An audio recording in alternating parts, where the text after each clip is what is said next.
যখন কোন বান্দা সূরা ফাতিহার একটা করে আয়াত বলে আলহামদুলিল্লাহি রাব্বিল আলামিন, সঙ্গে সঙ্গে আল্লাহ জবাব দিয়ে বলেন হামিদানি আবদি, বান্দা তুই আমার প্রশংসা করলি।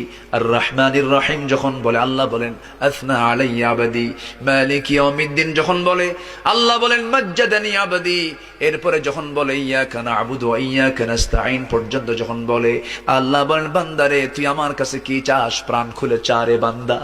ইহদিনাস সিরাতাল মুস্তাকিম থেকে শুরু করে নিয়া ওয়ালাদ-দাল্লিন পর্যন্ত যখন বান্দা বলে তখন আল্লাহ বলেন বান্দা নামাজের মধ্যে এমন প্রেমের খেলা খেললি, বান্দা তুই যা চাইলি সব আমি আল্লাহ কবুল করলাম।